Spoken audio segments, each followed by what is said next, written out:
Bonjour à toutes, bonjour à tous. Bienvenue dans cette interview. C'est notre deuxième interview pour la communauté Jura Tchanset. Elle a été faite pour les jeunes du Jura jusqu'à 26 ans. C'est une communauté dans laquelle on donne des bons plans dans la région, on propose des petits concours et puis finalement certains événements. Aujourd'hui, on a comme ambassadeur Brian Zola. Merci Brian d'avoir accepté notre invitation et puis merci finalement d'œuvrer pour la communauté. Merci à vous de me recevoir. Avec plaisir. Brian, pour commencer, on va faire un petit truc très simple. On aimerait un petit peu connaître qui est Brian, quelles sont tes passions. On sait que dans la région, tu es connu beaucoup dans le monde de la musique. Mais en dehors de ça, qui es-tu vraiment? Qui je suis? Ouais. Je m'appelle Brian Zola, j'ai 28 ans. Je suis né le 29 décembre 1996 à Porrentruy. Je suis papa depuis pas longtemps. Papa d'une petite fille et marié récemment. Oh! Ouais, ça fait beaucoup de... Ah, ça fait beaucoup de... C'est ça, c'est pour ça que je ne sais pas forcément par quoi ou où commencer. Mais sinon, comment me présenter en quelques mots? Je suis une personne qui aime la vie de manière générale. J'aime beaucoup le contact avec les gens, mais j'aime aussi des fois rester bien tranquille chez moi. En fait, c'est ouf parce que à 28 ans, je continue de me découvrir un petit peu, mais je dirais que je suis une personne autant introverti qu'extraverti, qui aime manger, dormir et regarder la télé. Ok.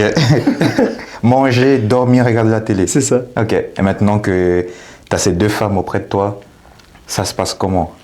Ça se passe tout aussi bien qu'avant, excepté certaines nuits. Elle est en train de faire ses dents actuellement, elle a 6 mois. Ouais. En fait, je réalise, je vais essayer durant l'entretien de quand même focaliser mes propos sur tes questions parce que ça tourne beaucoup autour de cette nouvelle étape dans ma vie. Donc, je vais faire attention de ne pas trop parler de ça et d'essayer d'être assez concis dans mes Je vais respecter ça, t'inquiète pas. Magnifique. Alors, on va poursuivre. Quelle est la place dans le Jura où tu vas justement quand tu as besoin de te recentrer ou même d'écrire? Est-ce qu'il y a un lieu particulier dans notre canton où finalement tu trouves un peu d'inspiration? J'aurais dit le studio. Avant, j'avais un studio à Porrentruy il y a très longtemps, quand mes frères faisaient de la musique aussi, il y avait un studio à Porrentruy. Après ça, j'ai eu un studio à Delémont. L'endroit où j'écris le mieux, finalement, c'est le studio. L'endroit où je réfléchis le mieux, j'ai envie de dire, c'est dès que j'ai un petit peu de temps pour écrire, soit sur téléphone, soit sur papier. Et sinon, j'aime beaucoup aller courir. Donc, je dirais soit la forêt, soit les chemins en montée. C'est là où je trouve mon inspiration et c'est là où je réfléchis mieux. En pleine galère de souffle, il y a des idées qui te viennent. C'est ça. Je vais chercher un petit peu la difficulté. Ok. Tu as parlé avant de tes frères qui faisaient de la musique ou qui font toujours de la musique, je sais pas. Plus trop maintenant. Je suppose qu'il y a un petit peu un lien entre le fait qu'ils ont fait de la musique et puis le fait que tu sois un artiste aujourd'hui. Ouais, ça s'est fait un petit peu de fil en aiguille et assez logiquement.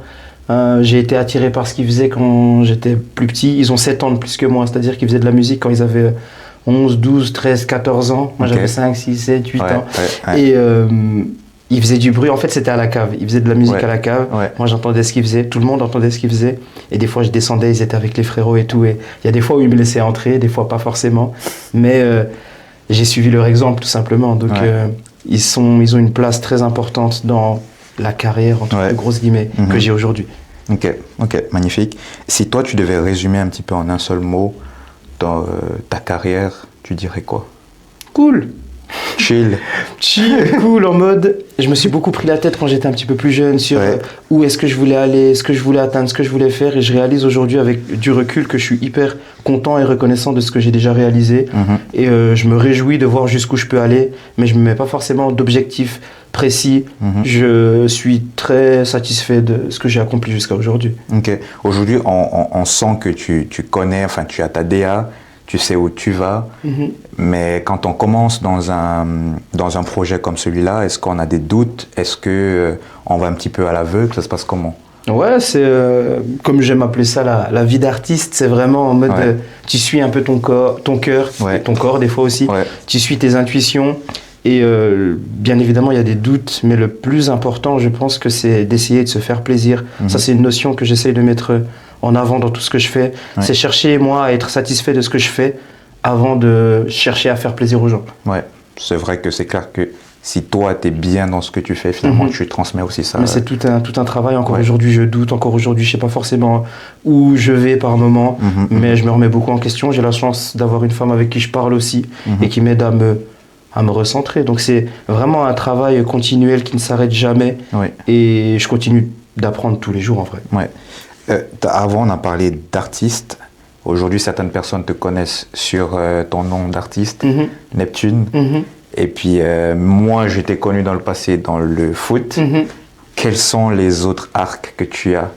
Quels sont les autres talents que tu as, Brian? Bon, tu as défini le truc assez bien. J'étais très investi dans le sport, fut un temps. Ouais. Très investi dans la musique ou l'art de manière générale, fut un temps aussi. Ce que j'aime actuellement, c'est beaucoup la création de vidéos, des interviews dans le style de ce qu'on est en train de faire. Okay. C'est un truc qui me parle beaucoup, mettre la lumière sur les gens un petit peu. Ouais. Et c'est un truc qui me passionne. Le fait de tout simplement parler, ça me passionne aussi. Ouais. Apprendre à connaître les gens, apprendre à réfléchir en discutant avec les gens. Ouais. C'est le truc qui me botte actuellement. C'est vraiment me rapprocher un petit peu des gens pour en apprendre un peu plus sur eux. Ok, intéressant. Est-ce qu'on peut dire de toi que tu es un influenceur?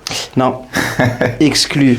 Une personne d'influence, qui a de l'influence, oui, mais un influenceur, c'est un terme avec lequel je suis pas du tout en accord. C'est que moi que ça concerne, mais je trouve que c'est un terme grossier, c'est un terme qui définit mal finalement toutes les valeurs que je véhicule. Et je ne suis pas un influenceur, je ne serai jamais un influenceur, mais je suis par moment une personne d'influence ou qui fait marcher son influence. Je comprends. Je pense qu'effectivement, la société a un petit peu fait en sorte que ce nom devienne péjoratif, mais je comprends ce que tu dis, effectivement. Et j'ai du respect pour toutes les personnes qui se revendiquent influenceurs. Moi, je ne mange pas de ce pain-là. Brian, raconte-nous un petit peu ta plus grosse galère logistique entre les concerts que tu as pu faire, les clips, les enregistrements. Je pense qu'il y en a... Ma vie, de manière générale, c'est une galère. Que ce soit des concerts loupés, des concerts où il y a des trucs qui ne fonctionnaient pas, des concerts où il y a des choses qui n'étaient pas prévues. Franchement, c'est une succession de galères. Mais la plus grosse, dans mes souvenirs, c'était un concert, frérot. On avait fait un concert il y a très longtemps, à la fête de la Baroche, où on chantait sous une tente. J'étais accompagné de Imran, Sofra et de Jordi Mao étaient sur scène. C'était les backers à l'époque. Et on avait chanté sous une scène, sous une tente où les gens mangeaient. Et mes frères me donnaient un petit peu des conseils à l'époque. Ils me disaient, avant de commencer ton concert, demande si tu as l'attention des gens. Les gens, ils étaient en train de manger. Je commence le concert. Je dis, est-ce que j'ai l'attention de tout le monde? Et là, les gens, ils disent, non. Je dis, ok, ça part mal. Tu dis flop. Flop de ouf. Et du coup, ils étaient en train de manger. T'entendais des bruits de couverts et tout. On commence le concert tant bien que mal. Jordi, il se met à danser. Il fait tomber un rétroprojecteur par terre. Wow. J'ai même pas fini mon set en entier, puis ça s'est transformé un petit peu en animation pour les jeunes. Où mon frère, il passait de la musique, c'était le DJ à l'époque. Il passait de la musique, puis moi, je faisais bouger un petit peu les enfants. C'était vraiment un concert où il a fallu s'adapter. Mais c'est le plus mauvais, mais accessoirement le plus beau souvenir que j'ai, parce que je suis encore là aujourd'hui et frère, on y a survécu. Tu vois comment donc, ça reste un bon souvenir aujourd'hui. Finalement, tu as cette faculté de t'adapter au public, à la situation, et puis... C'est ça, faut pas oublier qu'on vient du Jura et que le public jurassien, de manière générale, est pas compliqué, mais difficile à cerner et à captiver. Donc il faut savoir s'adapter. Ça m'a appris ça. C'est magnifique. Dans la prochaine partie qu'on va entamer, on va parler de mental, d'aspiration et puis de conseil. Aujourd'hui, tu es l'ambassadeur de notre communauté, comme tu le sais. On travaille avec des jeunes et puis on parle beaucoup de développement personnel, surtout au niveau des jeunes.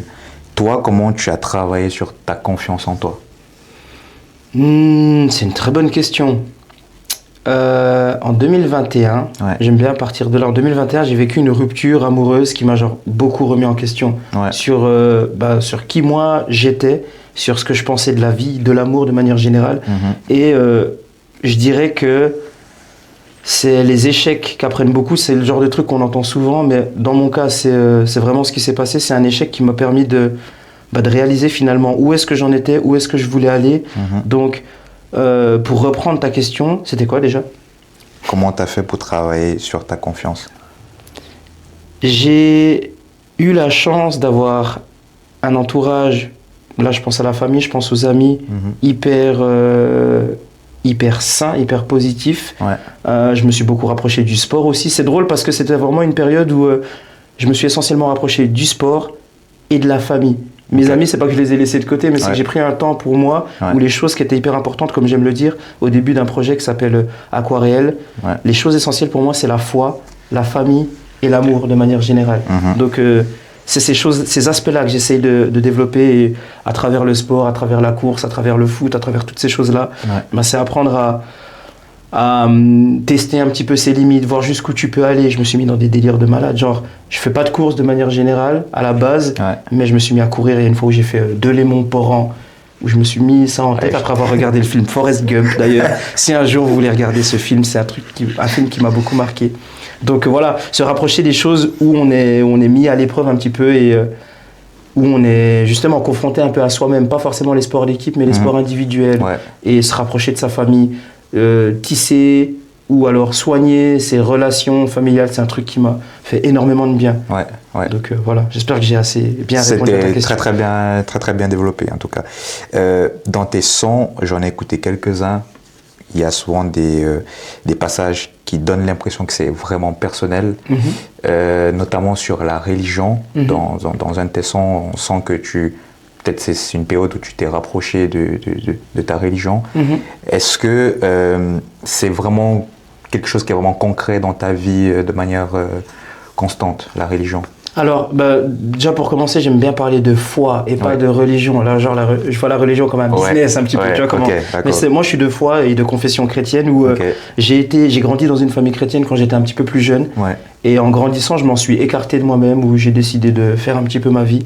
Et c'est un jour où j'ai décidé de m'en rapprocher, où je me suis dit, faut que je lise.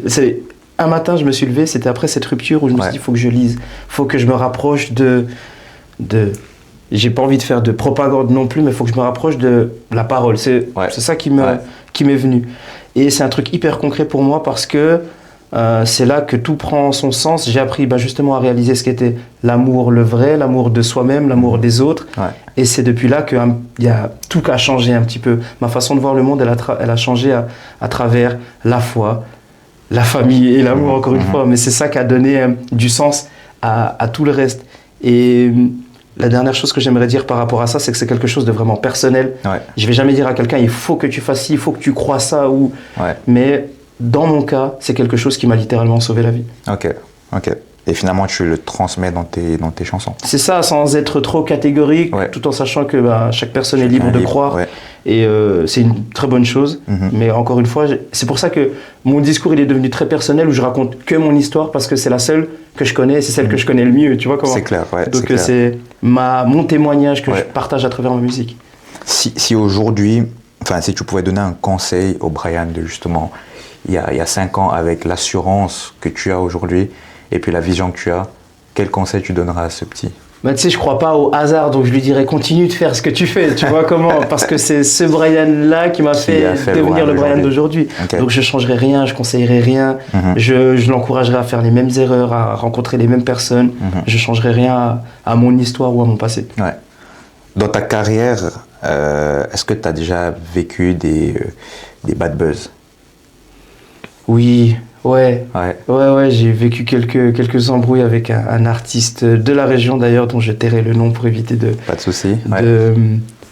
De refaire un peu de bruit, mais il y en a eu un petit peu où j'ai pas eu des très bons comportements, où j'ai pas toujours été très respectueux. Mais ce qui est trop bizarre, c'est que j'ai pu m'excuser envers cette personne, je sais pas si les excuses ont été acceptées, mais que même par rapport à ça, j'ai pas de regrets. Parce que ça m'a fait comprendre ce que j'avais fait faux, là où j'avais été mauvais, et j'ai vraiment essayé de travailler là-dessus, prendre mon courage un petit peu à deux mains pour aller m'excuser envers cette personne. Et les bad buzz, ça fait du bien en ce qui concerne la remise en question, parce que des fois, tu as tendance à te voir vraiment au top, je suis le meilleur, etc. Et c'est un truc que je me dis et que je continuerai toujours de me dire, je suis le meilleur. Tu vois comment? Mais c'est pas je suis meilleur que les autres, je suis le meilleur pour moi, tu vois comment? Mais le bad buzz, ça te permet des fois de redescendre, frère. Et tu te dis, ok, je suis pas intouchable, je suis pas parfait. et il faut encore taffer, tu vois comment. Pour autant que tu arrives à gérer le bad buzz. C'est ça, après on parle de bad buzz, on est au Jura, ça a touché une centaine de personnes, voire même moins, tu vois comment. Je suis pas sous le feu des projecteurs où c'est des milliers, voire des millions de personnes qui m'envoient leur haine. Et je sais même pas si certaines personnes m'ont envoyé de la haine, je sais pas. C'est pour dire le fait qu'on soit quand même dans une petite région, s'il y a beaucoup de personnes qui sont pas d'accord ou sont énervées par rapport à ce que tu as dit, ça peut vite être tout le monde. Parce que finalement, tout le monde connaît tout le monde et puis faut pouvoir gérer ça. Ouais, c'est vrai, mais encore une fois, j'ai réalisé de manière générale que le monde est grand et que le Jura est très petit. Ouais. Donc moi, je suis encore plus petit que le Jura. Donc pas que ça n'a pas d'importance, mais ça vaut... Si tu prêtes attention à tout ce que les gens disent, à tout ce que les gens pensent, tu peux te perdre justement. Mais je suis personne finalement. Je suis pas... Autant je me vois des fois très grand, autant des fois je me vois tout petit. Mais dans ces moments-là, je me sens aussi tout petit. Je me dis que, mec, je suis un humain, frère, et j'ai le droit à l'erreur, j'ai le droit de faire des fautes, et je continuerai d'en faire, je continuerai d'être bête, d'être débile, d'être irrespectueux, chose que j'essaye de travailler, mais je me dis juste, ça prouve à quel point tu as encore du travail, tu sais. C'est tout. Ok. On a parlé de Brian d'il y a 5 ans. Brian dans 5 ans, ça donne quoi? Vivant, j'espère. Ah, vivant, en bonne santé, épanoui. Heureux en ménage, heureux dans mon art, dans mon travail. J'ai envie de suivre la même lancée, avoir tu sais, cette paix de l'esprit, cette paix du corps, être en accord avec ce que je dis, ce que je pense, ce que je fais. C'est ce que je veux pour moi dans 5 ans. D'ailleurs, avant, je me suis présenté comme une personne qui aime manger et dormir, mais c'est pas vrai. Je fais aussi des ateliers, je suis artiste. Et je fais des ateliers dans les écoles et depuis pas longtemps, j'occupe un poste d'éducateur social dans une unité qui s'appelle Entracte. Voilà comment je peux me présenter aussi. Merci d'apporter ce plus. Finalement, tu as parlé avant du bonheur, d'être heureux dans 5 ans. Comment tu définis, si je prends un autre terme, pour toi la réussite? Ça tourne beaucoup autour de la même chose, mais c'est être satisfait de ce que tu es, de ce que tu as. Être fier aussi, c'est hyper important. Idéalement, en fait là, maintenant que j'ai construit ma propre famille, c'est que ma femme soit fière de moi et ma fille, quand elle aura atteint l'âge de la raison ou de la conscience, le soit aussi. Mais c'est vraiment, ça tourne essentiellement aux gens très proches, au cercle très restreint, vraiment vivre dans une sphère positive où t'es ouvert à la remise en question, t'es ouvert à la discussion, t'es ouvert tout simplement. Et pour moi, la réussite, c'est vraiment avoir la paix, frère. Tu te lèves le matin, t'es ok. Tu passes ta journée, il y a des doutes, il y a des galères, mais à la fin, tu sais que tu rentres à la maison, tu retrouves aussi une personne avec qui t'es bien. C'est ça, c'est vraiment développer tout ce cocon qui, moi, me confère une sécurité de malade. Tu vois comment? Et je me sens capable de tout quand je sais que derrière moi, il y a une équipe sur laquelle je peux compter. C'est clair. L'équipe en question, c'est ma femme et ma fille. Ok. Y a-t-il une habitude quotidienne que tu fais tous les jours, un petit rituel avant de dormir ou je sais pas? Me plaindre? Non, je sais pas. Non, je dirais que non. Mes journées, elles sont assez atypiques, elles se ressemblent presque jamais. Me brosser les dents quand même. C'est important. Et j'aime beaucoup, encore une fois, je le répète, j'aime beaucoup regarder la télé, me poser, regarder un truc et essayer de décompresser. T'arrêtes pas de parler de règles. Tu regardes quoi à la télé? Là, je regarde l'Attaque des Titans, frère. Ah ouais? Ouais, j'ai saigné le bail. En 2 semaines, j'ai regardé 60 épisodes. Attends, ça c'est quoi? C'est un manga ou... C'est un manga. Ah ouais? Ouais, puis en fait, on regarde tout le temps quelque chose, soit des films. Avant l'Attaque des Titans, j'ai regardé Game of Thrones avec ma femme. Ah ouais, t'es branché série, toi. Tu vois, chez Brand de ouf. Donc, j'aime bien, en fait, sortir un petit peu du quotidien, tout ça, en me posant et en soufflant un moment. Ça, je kiffe vraiment beaucoup. Ça, c'est vraiment le bail, vraiment être chill. C'est ça. Et dans ton attitude de tous les jours, parce que là maintenant, je trouve que t'es hyper chill. Ok, je prends ça, c'est un compliment? Ah, c'est un compliment. Merci. Franchement, t'as l'air d'être un mec à qui ça me dérange pas. Tranquille. Merci. Mais tu prends la vie comme ça tous les jours? Non, tout le temps autant zen? Il y a des fois où c'est plus dur. Mais encore une fois, en fait, cet élément de 2021, je suis hyper reconnaissant parce que ça me fait réfléchir différemment. Et chaque fois qu'il se passe quelque chose, j'analyse, je me remets en question. Quand j'ai eu une galère avec quelqu'un, une dispute avec quelqu'un, je remets pas forcément les autres en question, mais à chaque fois, je m'analyse moi-même. Des fois, on me reproche de trop penser. mais c'est comme ça que j'arrive à lire et à comprendre le monde en me comprenant et en me lisant moi-même. Tu vois comment? Donc, j'ai capté. c'est vraiment un travail hyper personnel où si j'arrive à être en paix avec moi, je peux être en paix avec le monde entier. Tu vois comment? C'est vrai. Donc, c'est tout un travail qui a été mis en place. C'est cool. Brian, on va faire un petit jeu. Je sais pas, ça te dit? Ouais, j'aime bien les jeux. C'est un petit jeu en vif. Voilà. Tu devras répondre à des questions le plus rapidement possible. D'accord. Vrai ou faux. Et puis, si tu peux développer en une phrase, bah, t'as un petit bonus. Donc, tu me poses la question et après, je dois développer? Ouais. Ok. Si tu veux. Ouais, c'est bon. Voilà. Alors, t'es prêt? On va faire la première. Alors, j'ai déjà regretté d'avoir écrit un de mes couplets. Vrai. Parce que l'être humain est un âne, des fois. Voilà comment je justifie ça. Ok, on peut savoir c'est lequel? Les couplets où c'était très égo-trip, où à l'époque je parlais de... Comment dire ça de manière assez polie? Des femmes, Ouais. où je parlais de l'argent, Ok. où je parlais de la richesse. Ouais. Tu vois, ces choses-là, Ouais, des trucs ok. où ça me concernait même pas forcément, mais je m'inventais un peu une vie. Tu vois comment? Un peu comme la plupart des rappeurs. Moi, c'est l'image qu'on en s'en tout cas, fait, ouais. mais justement aujourd'hui, j'essaie vraiment d'écrire des choses sensées qui me Ok. ressemblent vraiment. Mais il m'est arrivé plein de fois d'avoir regretté d'avoir écrit tel ou tel couplet. Ok, alors, on poursuit. Je préfère écrire un texte à la main qu'à l'ordinateur. Ça dépend. Mais je préfère écrire à la main, c'est vrai. Je privilégie quand même l'écriture à la main. La plume. Après aujourd'hui, avec c'est ça. Avec les avancées technologiques, Ouais. des fois t'es devant l'ordi, Bah ouais. des fois t'es sur le bigot. Bah, Ouais. c'est dans un morceau, je dis, j'écris sur bigot ou sur papyrus. Ouais. Donc c'est vraiment sur téléphone ou sur papier. Ok. Mais j'ai une préférence pour l'écriture sur papier. Ok. Le J'ai- son en question, c'est Franck Caissier. Il est terrible. Allez, écoutez. J'écoute de la musique classique ou du jazz pour m'inspirer. Les deux. J'écoute vraiment de tout. Et en tant que rappeur, Ouais. le rap, c'est ce que j'écoute le moins. Ok. Donc j'écoute du rock, j'écoute de la musique classique, du jazz, vraiment les choses qui peuvent m'inspirer, de la musique afro, Ouais. la musique des louanges de mes parents beaucoup. J'écoute Ouais. de tout ce qui peut m'inspirer. Ouais. Ok. Si je n'étais pas artiste, je serais prof ou coach sportif. Ni l'un ni l'autre. J'ai essayé étroitement de faire les deux, où j'ai essayé d'emmener un petit peu les gens à faire du sport. Pas que ça n'ait pas marché, mais c'est vraiment quelque chose de personnel où les résultats, je les attends de moi et je ne devrais pas faire en sorte de les attendre des gens. Ok. Et j'ai été prof pendant 2 ans, où j'étais prof remplaçant. Pas que j'aime pas ce métier, mais c'est pas un métier qui est fait pour moi. J'ai besoin d'avoir la liberté dans mes actions, dans mes ouais. choix, et d'avoir un cadre trop restreint. C'est quelque chose qui ne me va pas des fois. Ok. Je suis plus anxieux avant un concert qu'avant de sortir un album. Avant un concert, parce que t'es face aux gens. Et moi, je suis le genre de personne, j'observe beaucoup. Donc, je sais que je vais m'exposer. Je sais que les gens, ils vont, à travers un regard, moi, je me sens jugé aussi. Ouais, tu vois bah comment? ouais. Donc, ça, c'est vraiment l'instant qui me fait peur, littéralement. Donc du coup, tu es beaucoup plus anxieux avant le concert. Avant le concert. Ok. La communauté jurassienne m'a plus soutenu que je l'espérais. Vrai. Au Jura, franchement, je disais avant, le Jura, c'est petit, nanana, mais Ouais. je me suis senti très grand aussi par les retours des gens, Ouais. les commentaires des gens par rapport à ma musique, par rapport au projet que j'entreprends. Donc, grosse force à la communauté jurassienne. J'ai déjà refusé une collaboration par principe. Oui.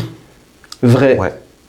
Vrai, mais c'est un truc encore délicat parce que au nom de quel principe est-ce que je refuse? C'est vraiment un truc avec lequel je suis pas à l'aise T'es pas à encore. l'aise, ouais. C'est le fait de refuser. Ouais, au nom de quoi je refuserais? Au nom de tes principes. C'est ça. Ouais. Mais oui, ça m'est déjà arrivé. Ça t'est déjà arrivé.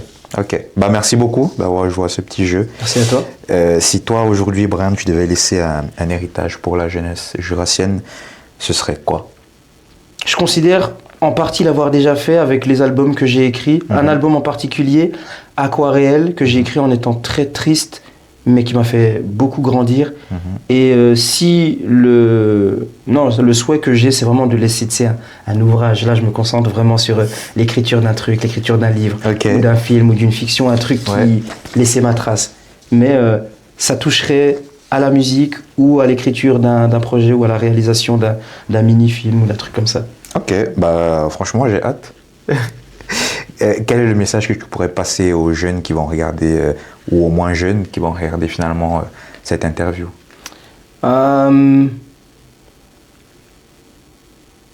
Concentrez-vous sur la vraie vie, j'aime bien dire, parce que les relations qu'on développe à travers le téléphone, c'est pas la vraie vie.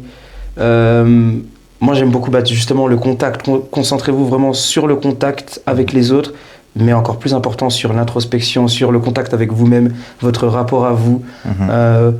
Pas faire les choses parce que vous sentez que c'est une tendance ou un truc comme ça, mais faire quelque chose parce que vous avez vraiment envie de le faire. Ouais. Aller à la rencontre de quelqu'un parce que vous avez vraiment envie de le rencontrer. Donc, vous écoutez vous, surtout, c'est hyper important. Ok, ouais. À mon sens.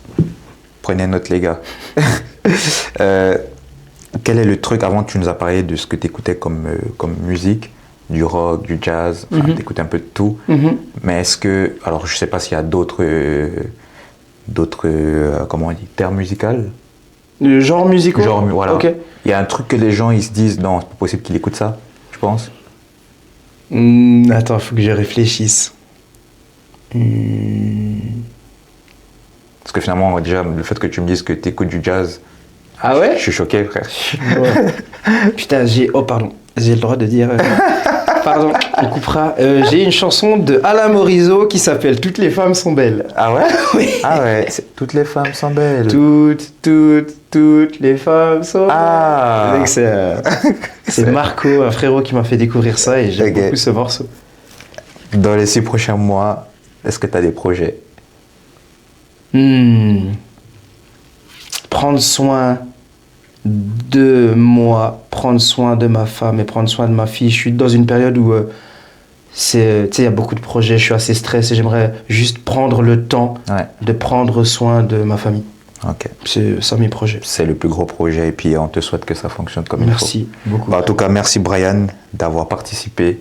C'est vraiment un plaisir de te revoir. Plaisir partagé. Et puis, comme j'ai dit au tout début, Brian, c'est notre ambassadeur dans la communauté Jura Genset. Et puis, soyez nombreux à participer aux événements. Prenez contact avec lui au besoin. Il est toujours disponible pour les jeunes du Jura. Merci d'avoir écouté. Merci Brian. Avec grand plaisir. Ensemble. On en bleu sang.